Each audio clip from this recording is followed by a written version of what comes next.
নমস্কাৰ। ইয়াৰ আগৰ ভিডিঅ'টোত কৈছিলোঁ যে সন্ধিয়া এটা ছাৰপ্ৰাইজ আছিলে বুলি, যিহেতুকে 12 মে' আমাৰ বিবাহ বাৰ্ষিকী, তাতে আকৌ বুদ্ধ পূৰ্ণিমা আৰু সোমবাৰ হোৱাৰ বাবে বিশেষ একো আয়োজন কৰা নাছিলোঁ।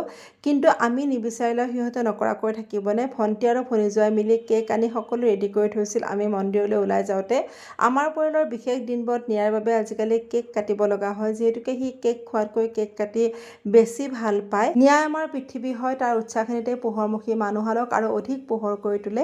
সেয়ে তাৰ বাবে আমাৰ পৰিয়ালৰ বিশেষ দিনবোৰ, জন্মদিনেই হওক বা বিবাহ বাৰ্ষিকীয়ে হওক, কেক কাটি উদযাপন কৰোঁ। আজিও তাৰ হাতেৰে কেক কাটি বিশেষ দিনটো বিশেষ কৰি তুলিলোঁ। সি সুখী হৈছে আৰু সুখী হ'বলৈ আমাকনো কি লাগে। পুৱাৰে পৰা ফেচবুকৰ লগতে হোৱাটছআপ, মেছেজ, ষ্টেটাছ আৰু ফোনৰ জৰিয়তে ইমান মৰম আৰু আশীৰ্বাদ পাইছোঁ যে আৱেগিক হৈ উঠিছোঁ। এটা সাধাৰণ দিন আপোনালোকৰ মৰম আৰু ভালপোৱাৰে অসাধাৰণ হৈ উঠিছে। কি বুলি যে ধন্যবাদ জনাওঁ আপোনালোকক। সকলোকে ব্যক্তিগতভাৱে ধন্যবাদ জনাব নোৱাৰাৰ কাৰণে দুখিত। আগলৈ এনেকৈ মৰম দি যাব। আজিলৈ হ'ব, বাই বাই।